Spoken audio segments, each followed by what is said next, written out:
신앙 고백하시겠습니다. 나는 전능하신 아버지 하나님 천지의 창조주를 믿습니다. 나는 그의 유일하신 아들 우리 주 예수 그리스도를 믿습니다. 그는 성령으로 잉태되어 동정녀 마리아에게서 나시고 본디오 빌라도에게 고난을 받아 십자가에 못 박혀 죽으시고 장사된 지 사흘 만에 죽은 자 가운데서 다시 살아나셨으며 하늘에 오르시어 전능하신 아버지 하나님 우편에 앉아 계시다가 거기로부터 살아있는 자와 죽은 자를 심판하러 오십니다. 나는 성령을 믿으며 거룩한 공교회와 성도의 교제와 죄를 용서받는 것과 몸의 부활과 영생을 믿습니다. 아멘. 찬송가 84장 찬송 부르시겠습니다.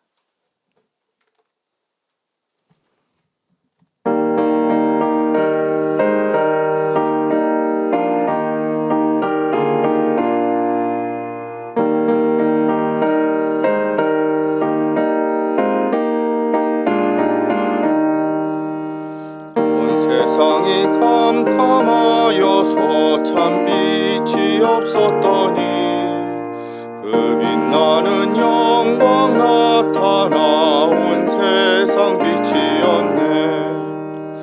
영광 영광의 주 영광 영광의 주 밝은 그 빛 내게 비추었네. 영광 영광의 주 영광 영광의 주 이 세상에 빛은 오직 주 예수님. 주 말씀을 믿는 사람은 그 마음이 시원하고 주 명령을 준행하는 자 그 길이 환하겠네. 영광 영광의 주 영광 영광의 주 밝은 그 빛 내게 비추었네.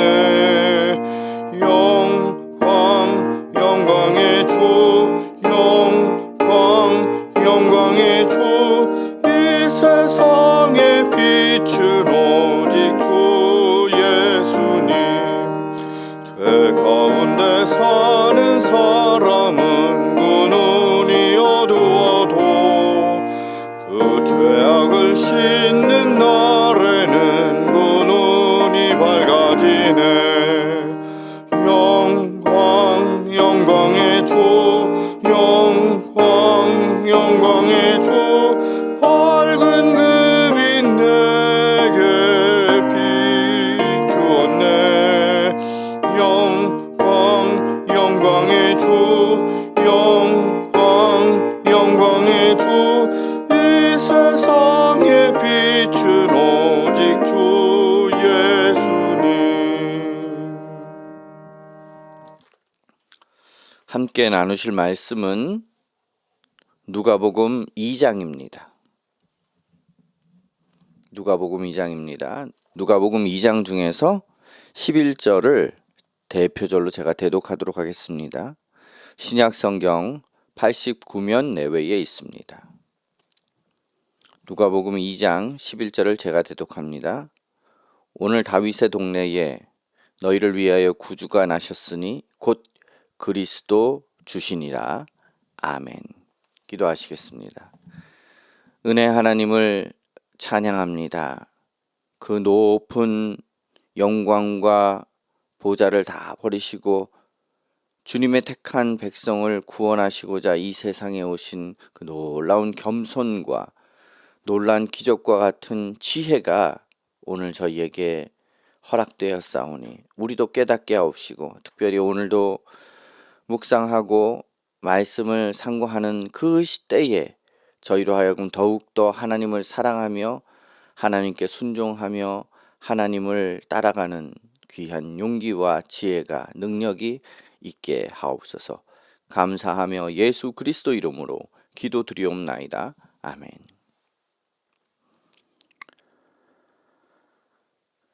오늘은 가장 낮은 곳에 임한 하나님의 영광, 하늘의 영광에 대해서 보려고 합니다. 예수 그리스도의 탄생과 그 언약이 어떻게 성취되고 있는지를 오늘 누가복음 2장은 보여주고 있습니다. 특별히 누가복음 2장은 당시에 로마 황제 가이사 아구스도, 그는 두렵고 강력한 권세를 가진 왕으로서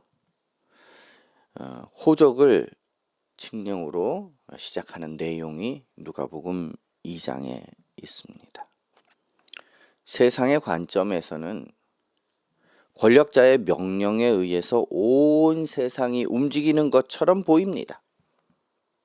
그렇지만 성경은 그 배후에 흐르는 하나님의 절대 주권을 주목하여서 보고 있습니다.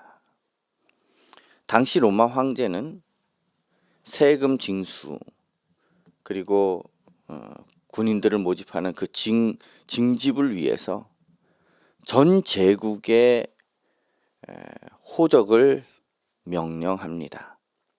이로 인해서 갈릴리에 있던 요셉 그리고 마리아는 베들레헴으로 이동해서 가게 되지요. 이것은 미가 선지자의 예언을 성취하기 위한 하나님의 섭리적 개입입니다. 하나님은 세상 권력자의 야망조차, 특별히 세금을 징수하고 군인들을 징집하고자 하는 그런 여러 가지 목적 안에서 권력자가 야망을 가지고 명령하고 이루어가는 일조차 하나님의 언약을 이루는 도구로 사용하십니다. 이미 미가 선지자가 5장 2절에 말씀하고 있는 것을 이때에 이루는 상황이 된 거지요. 그래서 천하로 다 호적하라, 이렇게 1절에 시작을 하고 있습니다. 온 거주지, 온 제국을 명부에 등록해서 한 사람 한 사람을 다 컨트롤하고자 하는 것이죠. 인간의 통치 영역의 전체, 일부분이 아니에요. 인간의 통치 영역의 모든 그 영역이 하나님의 구속사를 위해서 움직이고 있다라는 거예요. 그것을 보여주는 것이 오늘 이 2장 1절부터 시작을 하고 있는 것입니다. 우리의 삶을 흔드는 정치적, 경제적 여러 가지 변화와 어려움들이 있습니까? 세상의 소리에 두려워하지 마십시오. 하나님은 그 혼란을 통해서도 우리를 향한 선한 계획을 성취하고 계십니다. 역사의 진정한 주인은 가이사가 아닙니다. 역사의 진정한 주인은 우리 하나님이세요. 특별히 예수님이 이 땅에 오신 것을 비하라고 합니다. 낮아짐, 겸손, 이렇게 볼 수 있습니다. 이 비하의 절정을 보세요. 오늘 이야기를 보면 구유에 누인 아기를 보게 됩니다. 만왕의 왕이신데 그 만왕의 왕이신, 왕 중에서도 왕이신 아기가 태어났는데, 그때에 그분을 맞이한 곳은 화려한 궁전이 아니었어요. 초라한 짐승의 집이었는데 그 짐승의 집 안에서도 먹이통이었습니다. 구유요. 베들레헴에 머물 곳이 없어서 아기는 강보에 쌓여서 구유에 뉘어집니다. 이것을 통해서 우리는 무엇을 생각해 볼 수 있을까요? 이스라엘의 영적 무관심, 예수님이 오기 전까지 500년간 하나님이 침묵하셨다라는, 구약과 신약 사이에 그 500년간의 영적 침묵을 우리는 다시 한번 생각해 보게 됩니다. 이스라엘의 영적 무관심, 그리고 메시아의 이 비천한 자리에 오심을 극명하게 대조하면서 누가복음 2장은 이야기하고 있는 것입니다. 영적으로는 무관심한데 영적으로 위대한 왕이신 예수 그리스도께서 이 땅에 오신 거예요. 낮은 곳으로 말이지요. 이 비천한 곳에, 영적으로 무지한 곳에 주님께서 오신 것이지요. 개혁주의의 기독론의 핵심은 그리스도의 비하가 있습니다. 우리를 부요하게 하시려고 스스로 가난해지신 하나님의 자기 비움의 모습이 오늘 여기에 있는 것입니다. 이 구유라는 것은 짐승의 먹이통이지요. 생명의 떡으로 오신 주님이 짐승 같은 죄인들의 먹이로 오신 것입니다. 그래서 구유에 나셨다라는 것은 특별한 의미가 있어요. 짐승이 먹는 먹이통. 짐승과 같은 우리, 짐승처럼 살 수밖에 없는 그 죄인의 생명을 위한 떡으로 오신 것이지요. 이것을 아주 정확하게 보여지는 모습이 오늘 예수 그리스도께서 구유에 나신 모습입니다. 주님은 가장 낮은 곳으로 오셨습니다. 우리가 고난과 소외의 자리에 있을 때 주님은 그곳을 가장 잘 아세요. 친히 그렇게 오셨고요. 내 삶의 자리가 구유처럼 초라해 보일지라도 그곳에 주님이 함께 계신다면 그곳이 바로 지성소라는 것을 알리고 계시는 거예요. 하나님이 함께하는 자리가 되는 것입니다. 하늘의 군대가 나타난 구주의 탄생을 알린 첫 번째 대상을 한번 봅시다. 당시 사회에서 가장 천대받던 직종 중에 하나가 목자들이었어요. 애굽에서도 그래서 동물을 돌보고 양떼를 치고 이런 사람들을 무시하고 천대시하는 그런 상황이었죠. 그래서 요셉이 애굽에 갔을 때도 함께 자리하지 않았어요. 그리고 전체적으로 하나님께서는 이 낮은 자 이스라엘을 택하신 거죠. 왜? 낮기 때문에요. 이러한 천대받던 목자들에게 특별히 밤에 양떼를 지키던 목자들에게 천사가 나타납니다. 그리고 외칩니다. 온 백성에게 미칠 큰 기쁨의 좋은 소식을 전한다고 외치면서 나타납니다. 이 복음의 보편성, 하나님은 사람을 구분하지 않으세요.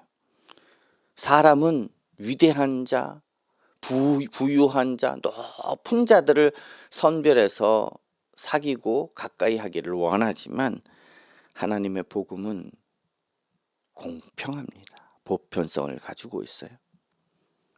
그리고 특별히 무조건적 선택을 보여줍니다. 그러니까 하나님께서 선택하시고자 하는 자를 선택하는 것이지요. 복음은 종교적 기득권자가 선택되는 것이 아닙니다. 마음이 가난하고 낮은 자들에게 먼저 임하는 것이 복음이에요. 오늘 그들에게 나타나서 천사는 무서워하지 말라라고 9절에 말하고 있습니다. 거룩하신 하나님의 현현 앞에서는 죄인들이 공포를 느낍니다. 하나님을 바라보면 무서워요. 그래서 그 공포를 이 천사들이 복음의 평안으로 바꾸시는 그 위로의 명령이 바로 무서워하지 말라라는 이 명령인 것입니다. 하나님은 세상이 주목하지 않는 이 밤의 현장, 다른 사람들은 다 쉬어요. 그러나 낮고 천한 천대받던 목자들은 밤새도록 양을 지킵니다. 그렇게 주목하지 않는 이 현장에서 하나님은 주목하고 계신 거예요. 보고 계신 거예요. 특별한 자격이 없어도 주님은 복음의 첫 증인으로 오늘 목자를 부른 것입니다. 오늘 내게 임한 소식이 진정 큰 기쁨인지 한번 생각해 봅시다. 예수님께서 나셨어요. 우리의 구원자가 나셨어요. 세상에 큰 기쁨으로 오셨는데 그 기쁨이 정말 나의 기쁨입니까? 아니면 나와 상관없는 것입니까?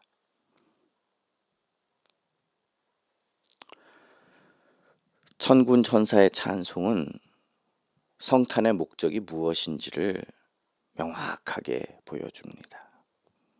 수많은 천군이 하나님을 찬송하면서 지극히 높은 곳에는 하나님께 영광이요, 땅에서는 하나님이 기뻐하신 사람들 중에 평화로다 라고 노래합니다. 14절에 보면요, 하나님의 영광과 구속적 평화를 선포하고 있습니다. 그리스도의 오심은 하나님의 속성을 만족시키는, 곧 공의와 사랑을 만족시키는 그 영광을 드러내고 있어요. 사람들은 사랑하면서 공의를 뒷전으로 던져버려요. 어떤 때는 공의를 외치면서 사랑을 잊어버립니다. 이것은 다 하나님께 영광되는 것이 아니에요. 하나님의 공의가 드러나며 하나님의 사랑이 드러날 때에 하나님의 영광이 드러나는 것이에요. 하나님과 원수된 자들에게는 참된 평화가 나타납니다. 그들에게 평화가 임하는 것이지요. 그래서 기뻐하신 사람들 중에라고 14절에 이야기를 하고 있어요. 여기서 기뻐하신 사람들이라는 것은 하나님의 선의를 입은 사람들을 말합니다. 평화는 모든 인류에게 무조건 임하는 것이 아니에요. 그래서 어떤 사람들은요, 온 인간이 다 구원받는다. 죄를 짓던 짓지 않던, 죄 가운데 푹 빠져서 살던 상관없이 하나님의 평화가 임하고 구원이 임하는 것처럼 이야기하는 사람들이 있어요. 거짓입니다. 하나님의 선택적 은혜를 입은 자들에게 주어지는 평화가 오늘 기뻐하신 사람들 중에 라고 말씀하시는 그것입니다. 진정한 평화는 환경 개선이 아닙니다. 환경이 개선되고 많은 돈을 벌고 관계가 좋아지고 이것이 평화의 기본이 아니라는 거예요. 진정한 평화는 하나님과의 관계가 회복되는 것입니다. 인간이 처음에 죄를 짓고 나서 하나님 관계가 틀어졌기 때문에 그것이 가장 중요한 죄가 된 것입니다. 그러므로 평화란 하나님과의 관계 회복이에요. 하나님과의 관계를 막는 것, 방해하는 모든 것들은 평화를 망가뜨리는 것입니다. 죄로 인해서 하나님과 막혔던 담이, 그 담이 다 무너져서 이제 하나님과 소통하고 관계할 수 있게 되는 것이 평화라는 것입니다. 그리고 이제 그 평화를 누리는 자로서 우리는 내 주변에 화평을 심는 자가 되어야 하는 것입니다. 예수님의 부모 요셉과 마리아는 모세의 율법에 따라서 아기에게 할례를 행하고 정결 예식을 치릅니다. 24절에 8일 만에 할례를 행하고 비둘기 한 쌍으로 제사를 드리는 내용이 나옵니다. 이 비둘기 한 쌍으로 제사를 드리는 것은 요셉의 가정이 얼마나 가난한 가정이었음을 보여줍니다. 레위기 12절에는 보면 정결 예식에 대해서 내용이 나오는데 너무 가난해서 아무것도 드릴 것이 없는 자는 비둘기로 그런 예식을 행하는 것을 우리는 볼 수가 있습니다. 그리스도의 우리는 이 내용을 보면서 주님은 율법의 수여자세요. 그러니까 율법을 우리에게 주신 분이세요. 그런데 율법 아래 나셔서 모든 규정을 완벽하게 지키셨습니다. 비록 악이었음에도 불구하고. 이것은 우리의 불순종을 대신하기 위해서 주님께서 능동적으로 순종하는 그러한 사건 중에 하나가 됩니다. 특별히 24절에 보면 주의 율법에 말씀하신 대로 이렇게 기록하고 있어요.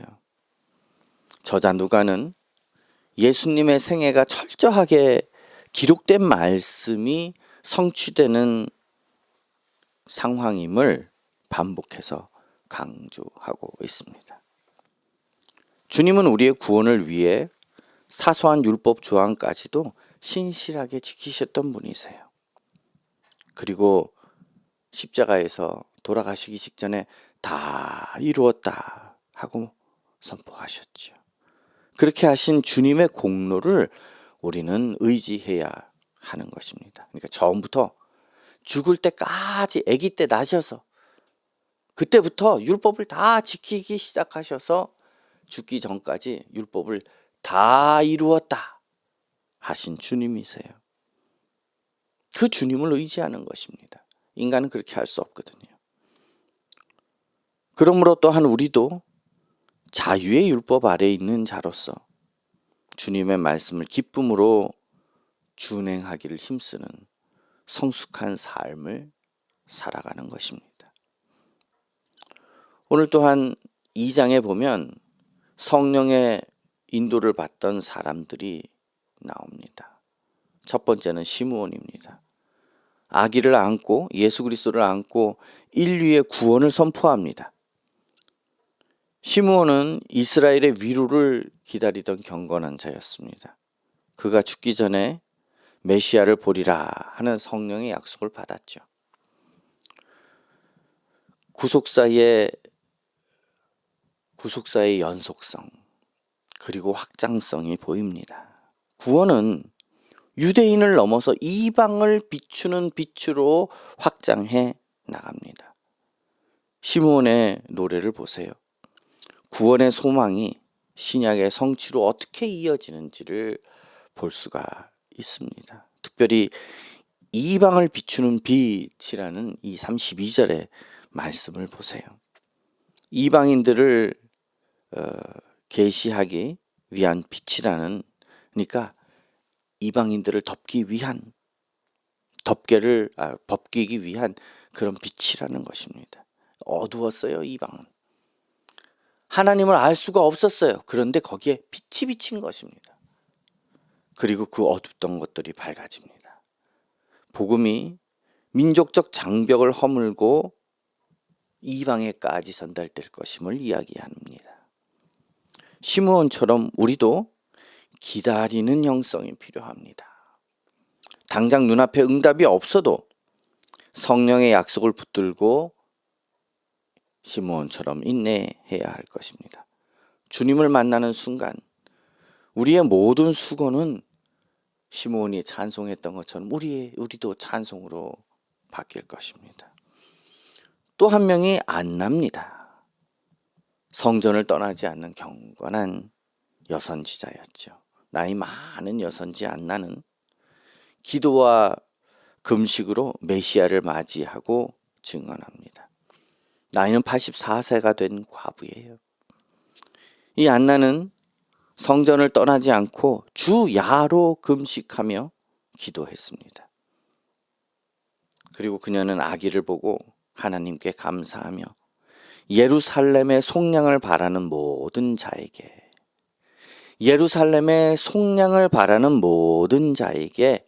이 사실을 전합니다. 예루살렘의 속량을 바라는 모든 자에게 이것은 매우 중요합니다. 저희가 항상 강조하듯이 속량을 바란다라는 거예요. 죄가 있어요? 그것의 사함을 바라는 거예요. 내가 죄가 있는지 모르고 잘난 줄 알면 어떻게 예수 그리스도를 바라겠습니까? 영적으로 타락한 시대에도 하나님은 기도하는 소수의 남은 자들을 통해서 하나님의 일을 증거하십니다.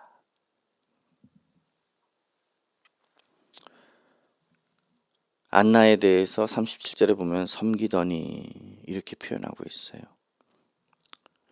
그거는 성전에 그냥 기도하면서 머무는 것에 끝나는 것이 아닙니다. 마치 제사장적 태도로 예배하고 봉사하는 삶을 의미합니다. 오늘날 우리가 왕 같은 제사장이다라고 합니다. 성도와 목사를 구분하는데 온 성도는 목사와 같고 신학자와 같아야 합니다. 말씀을 상고하고 하나님 앞에 어떻게 내가 설 것인가, 성경을 연구하고 하나님을 알아가고 진실한 믿음을 갖는 것이 목사의 전유물이 아닙니다. 온 성도가 내가 예수 그리스도를 믿는 자다, 그리스도인이다 하면 그런 모습을 가져야 하는 것입니다. 오늘 안나와 같이 제사장적 태도로 예배하며 봉사하는 삶을 살았던 안나 말입니다. 안나의 경건은 화려하지 않았어요. 그러나 꾸준했습니다. 성도 여러분, 기도의 자리를 지키는 것이 너무나 큰 사역입니다. 우리의 기도가 이름도 빛도 없이 주님의 길을 예비하고 있음을 믿어야 할 것입니다. 또 12살이 된 예수님이 예루살렘 성전에서 선생님들과 토론하며 예수님의 신성을 드러내시는 모습이 기록되어 있습니다. 유월절을 마치고 돌아가던 부모는 예수님을 잊어버리고 사흘 만에 성전에서 찾게 됩니다. 이때 어찌 이렇게 했느냐라고 하면서 부모가 예수님을 나무랍니다. 이때 예수님이 말씀하세요. 내가 내 아버지의 집에 있어야 될 줄을 알지 못하셨나이까. 이렇게 말씀하세요. 49절의 말씀입니다. 여기서 나타내 보이는 것이 신인양성의 신비를 보여주십니다. 신이면서 인간인 모습을 보여주십니다. 예수님은 참 인간으로서 자라가셨어요. 그러나 동시에 예수님이 하나님의 아들이라는 자의식을 분명히 가지고 계셨습니다. 하나님의 아들이라는 거지요.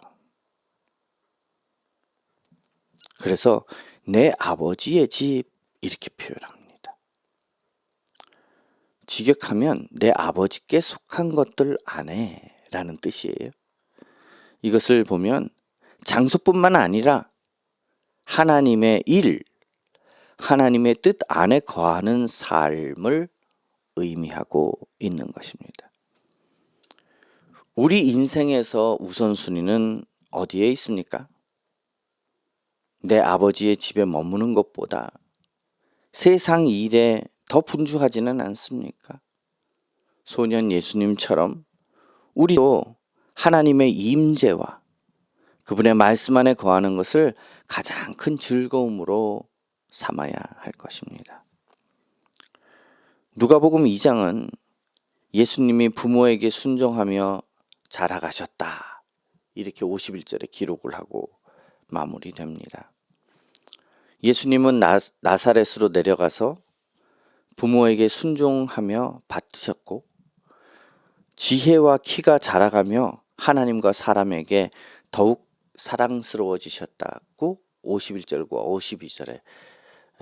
52절을 마지막으로 해서 2장이 기록이 마쳐집니다. 그리스도의 비하와 성육신의 진실성을 여기서 볼 수 있습니다. 하나님이신 분이 인간의 부모의 품에 자라면서 복종하셨어요. 이것은 5계명을 완성하는 삶입니다. 5계명이 무엇입니까?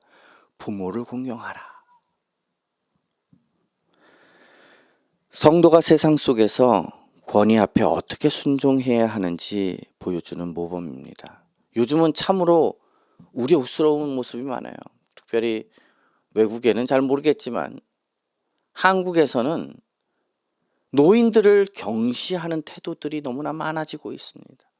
그래서 젊은 사람과 노인이 서로 배척하고 서로 미워하고 서로의 삶을 인정하지 않는 그런 모습들이 있어요. 그러나 성경은 분명하게 부모를 공경하라는 내용 아래 머리 흰 노인 앞에서 앉아있지 말고 경의를 표하면서 일어나라라고 성경은 명령하고 있는 것입니다. 성도가 세상에 속한 권위 앞에서 순종해야 하는 것이 성경이 우리에게 요구하는 모습입니다. 이것을 예수님께서는 친히 모범을 보여서 하나님이시지만 육신적인 부모 아래 순종하셨다라는 것입니다. 모범을 보인 것이지요. 순종하여 받드시더라. 성경은 이렇게 기록하고 있지요. 미완료 시제예요. 일시적 행위가 아니라는 것입니다. 잠깐 순종하는 것이 아니라는 것입니다. 지속적인 삶의 태도였음을 말하고 있는 것이에요. 하나님과의 관계, 곧 영성, 그리고 사람과의 관계, 곧 인격이 균형 있게 자라야 하는 것입니다. 예수님을 닮아가는 성화의 여정은 오늘 내 곁에 있는 가족과 이웃에게 순종하고 관계하며 사랑을 베푸는 것에서 시작이 됩니다. 우리도 주님처럼 지혜와 은혜가 자라가는 신실한 성도가 되어야 할 것입니다. 기도하시겠습니다. 오늘 말씀을 기억하면서 기도하겠습니다. 구유에 누이신 예수님을 묵상하며 주님을 만나는 겸손한 믿음을 달라고 기도합시다. 또한 만나는 이들에게 예수님의 탄생의 기쁨과 복음의 소망을 담대히 전하는 자가 되게 해달라고 기도합시다. 오늘 나왔던 인물 시므온과 안나처럼 당장 눈앞에 결과가 보이지 않더라도 하나님의 약속을 끝까지 신뢰하며 그 약속을 기도하며 인내로 살아가는 우리 되게 해달라고 기도합시다.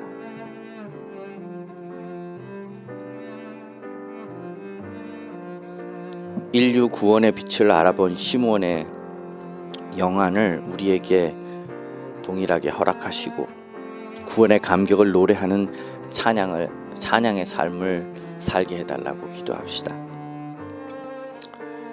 소년 예수님처럼 지식뿐만 아니라 영적 지혜와 성품이 함께 자라나는 성숙한 신앙인이 되게 해달라고 기도합시다. 수요일은 항상 국가와 세계를 위해서 기도합니다. 생명을 소중히 여기는 문화가 이 사회에 깊이 뿌리 내리게 해달라고 기도합시다. 또한 서로의 다름을 존중하고 통합을 이루는 성숙한 시민과 사회가 되게 해달라고 기도합시다. 요즘은 AI와 디지털 기술이 너무나 발전하는 시대지요. 인류의 보편적 가치를 지키고 공익을 위해서 이러한 기술들이 잘 아름답게 사용되어서 지혜와 윤리의식이 사람들에게 더욱더 굳건해지게 해달라고 그렇게 기도합시다.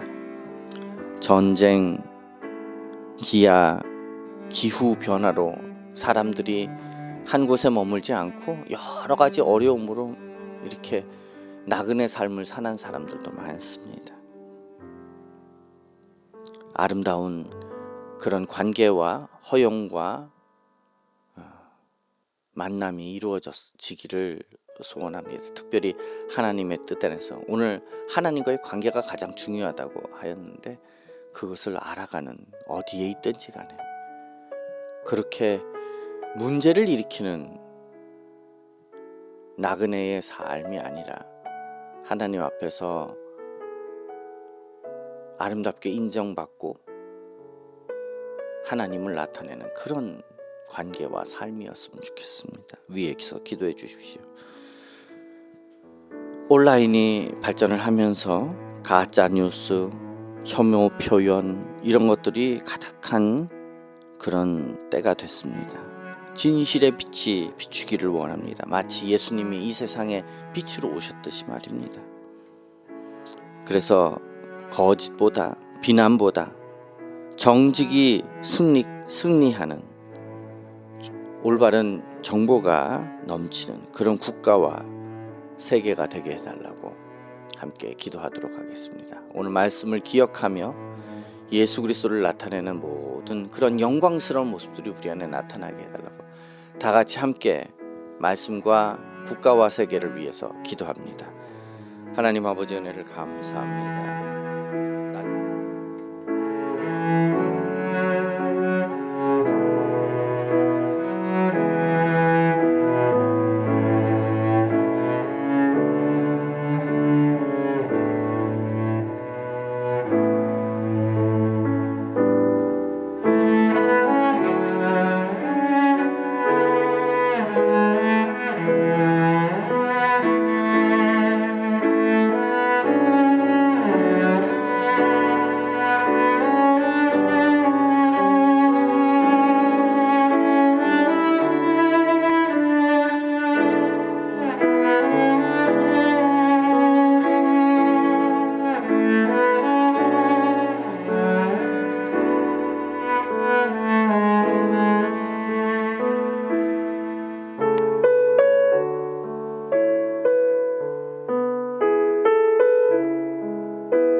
주기도문 하시겠습니다. 하늘에 계신 우리 아버지여, 이름이 거룩히 여김을 받으시오며 나라의 마옵시며 뜻이 하늘에서 이룬 것 같이 땅에서도 이루어지이다. 오늘날 우리에게 일용할 양식을 주옵시고 우리가 우리에게 죄 지은 자를 사하여 준 것 같이 우리의 죄를 사하여 주옵시고 우리를 시험에 들게 하지 마옵시고 다만 악에서 구하옵소서. 대개 나라와 권세와 영광이 아버지께 영원히 있사옵나이다. 아멘. 각자 가지고 오신 기도 제목으로 자유롭게 기도하시다가 기도회를 마치시면 되겠습니다. 평안한 밤 되십시오. 감사합니다.